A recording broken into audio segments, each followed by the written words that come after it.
Welcome to education Madan. आज discuss करेंगे cervical spondylitis. तो सर्वाइकल स्पॉन्डिलाइटिस जो प्रॉब्लम है हम देखते हैं तो सभी अबव 40 जिसका एज है तो ये सर्वाइकल स्पॉन्डिलाइटिस मिल जाता है, कुछ ना कुछ प्रॉब्लम मिल जाता है। तो सभी को हम सर्वाइकल स्पॉन्डिलाइटिस बोलते हैं, लेकिन इसका भी लेवल है। कहाँ पे ट्रीटमेंट करना बहुत जरूरी है, कहाँ पे थोड़ा रिस्ट्रिक्शन से ही आप ठीक हो सकते हैं। तो इस सभी को हम आज डिस्कस करेंगे। तो ये जो सर्वाइकल स्पॉन्डिलाइटिस है इसका कुछ डायग्नोसिस है। आप एक्सरे कर सकते हैं या एमआरआई कर सकते हैं। एक्सरे से प्राइमरीली इसको जो प्रॉब्लम है ये पता चलता है, और आप एमआरआई कराते हैं तो एकदम क्लियरली प्रॉब्लम पता चलता है कि कौन सा नर्व दबा हुआ है, आपका वर्टिब्रल का कंडीशन क्या है, आपका वर्टिब्रल डिस्क जो है उसका प्रॉब्लम है, वो कौन सा लेवल पे क्या प्रॉब्लम क्रिएट किया है। तो ये एकदम क्लियरली पता चल जाता है। तो सर्वाइकल स्पॉन्डिलाइटिस का ट्रीटमेंट करने में बहुत हेल्प होता है। सेकंड आते हैं कि डायग्नोसिस के बाद आपको करना क्या है।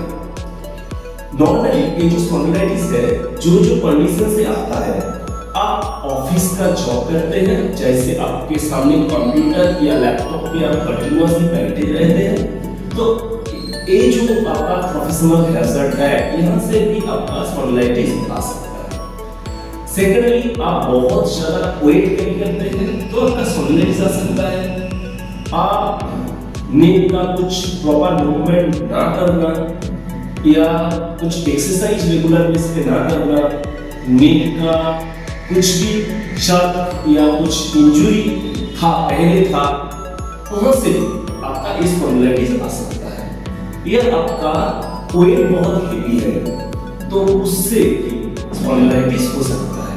तो स्पॉन्डिलाइटिस का टाइम हम जो आपको गाइड देते हैं कि आपको जो एक्सरसाइज दिया गया है वो प्रॉपर्ली आप करिए। सेकंड, आप बहुत जोर से चिल्ला के बात मत करिए। बहुत ज्यादा एक्साइटेड हो गए आप तो ये जो प्रेशर आएगा तो वो प्रेशर से भी स्पॉन्डिलाइटिस बढ़ सकता है। जो खाना खा रहे हैं तो खाना जब आप अंदर ले रहे हैं वो भी थोड़ा कम होना चाहिए। एक साथ बहुत ज्यादा खाना लेके आप च्यूइंग करेंगे उसका भी प्रेशर नेक पे आ सकता है। तो इस टाइप का बहुत सा गाइडेंस होता है जो गाइडेंस हम देते हैं। तो ये सब ध्यान में रखते हुए आपको स्पॉन्डिलाइटिस का ट्रीटमेंट करना है। तो इस टाइप से आप कैसे कर सकते हैं स्पॉन्डिलाइटिस का ट्रीटमेंट। तो आपका पेन बहुत कुछ दिन से स्टार्ट हुआ है, जैसे 2-3 मिनट या 5 मिनट हुआ है तो आप नॉर्मली एक्सरसाइज स्टार्ट कर सकते हैं। जैसे आप इस टाइप से एक्सरसाइज करिए, नॉर्मली ये साइड टू साइड मूवमेंट करिए, साइड बेंड करिए, फ्रंट टू बैक करिए,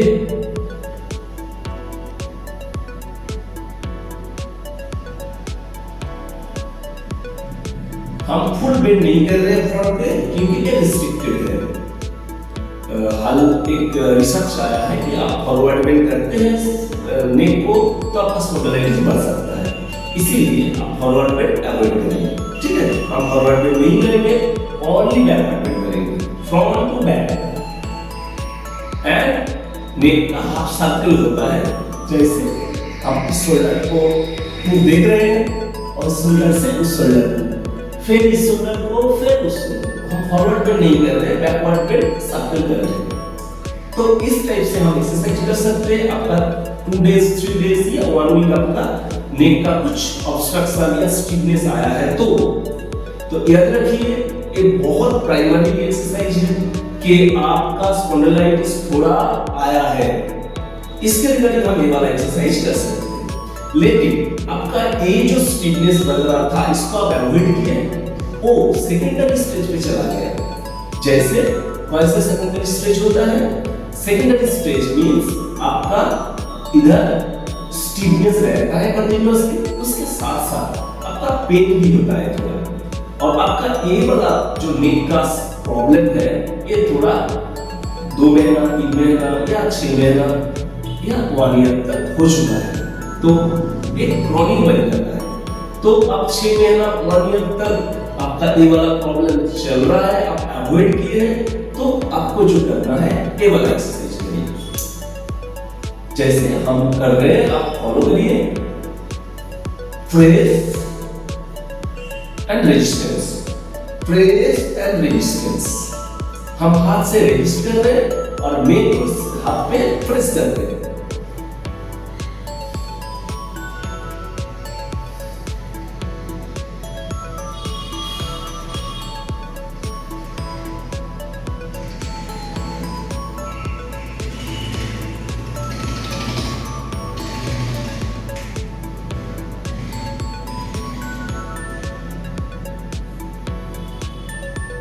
हम हाथ को रेजिस्ट कर रहे हैं और नेक को प्रेस कर रहे हैं हाथ का ऊपर, लेकिन नेक का कोई मूवमेंट नहीं होगा इसमें।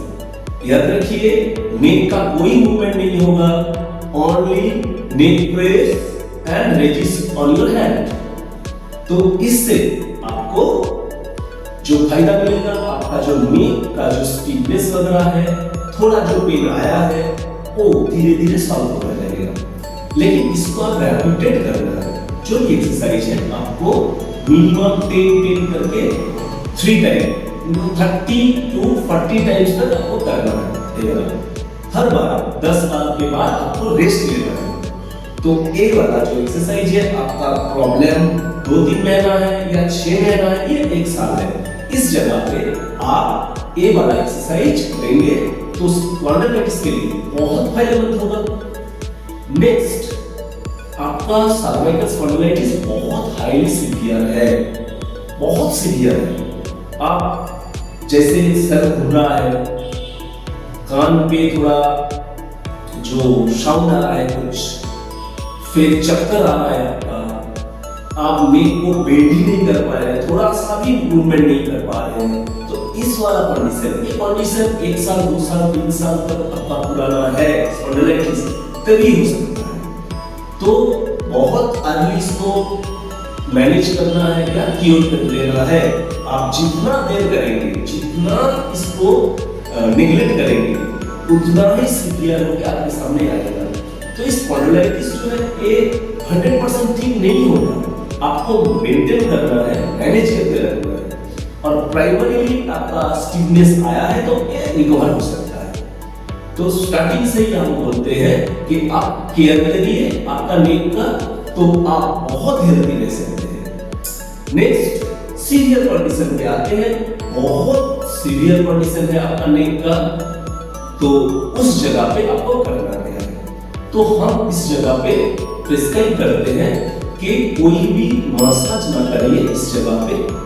नंबर 2, थोड़ा कुछ बाम लगा के आप पेन को थोड़ा मैनेज कर सकते हैं इस जगह पे। और कुछ जगह पे हम फिजियोथेरेपी इसको प्रिस्क्राइब करते हैं कि आप थोड़ा 10 डेज के लिए एक फिजियोथेरेपी का कुछ इलेक्ट्रोथेरेपी जो है वो आप यूज करके थोड़ा पेन मैनेज कर लीजिए। उसके बाद जो एक्सरसाइज आपको करना है वो एक्सरसाइज आप करिए। जैसे और एक बात बोल देते हैं कि इस जगह पे जब आपका पेन सीवियर बनता है, उस जगह पे आपका जो पेन है, नेक का पेन है स्पॉन्डिलाइटिस का, एक रेडिएटिंग बन जाता है। जैसे आपका नेक से पेन आके इस जगह तक जा सकता है। तो इस टाइम जब आपका पेन नेक से लेके हाथ तक जा रहा है, हाथ का सेंस इशू हो रहा है, तो वेरी अलर्ट हो जाइए, बहुत अलर्ट हो जाइए इस जगह पे, क्योंकि आपका सेंस जा रहा है, मींस आपका प्रॉब्लम बहुत सीवियर है।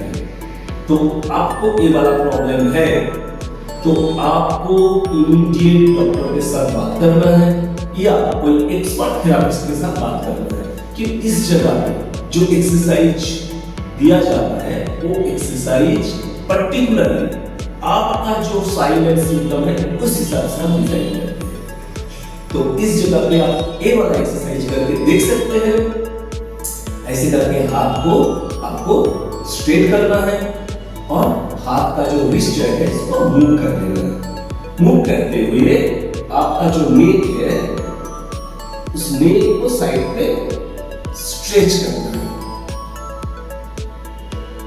इससे आपका जो रेडिएटिंग पेन है ये बहुत इफेक्ट करता है। आप चेंज करके कर लीजिए एक बार। इस साइड पे हाथ को भी उठाइए, फिर स्ट्रेच करिए, नेक को धीरे धीरे करके आप साइड पे ले जा सकते हैं। लेकिन ये नेक का स्ट्रेच उतना ही होगा जितना आप कर पा रहे हैं, क्योंकि हमारा प्रॉब्लम नहीं है, हमारा तो स्पॉन्डिलाइटिस है नहीं, तो हम बहुत इजीली नेक को स्ट्रेच या मूवमेंट दे पा रहे हैं। लेकिन आप नहीं दे पाएंगे तो आपका स्ट्रेच इतना ही होगा जितना आप कर पा रहे हैं। तो इसके बाद बहुत कुछ एक्सरसाइज है जो प्रिस्क्राइब किया जाता है पर्टिकुलरली आपका एमआरआई देख के। तो इस तरह का कुछ प्रॉब्लम पे आप है, बहुत दिन से सफर कर रहे हैं, प्रॉब्लम सॉल्व नहीं हो रहा है, तो आज ही आप पता कर सकते हैं www.yogashomathan.com पे। Thank you.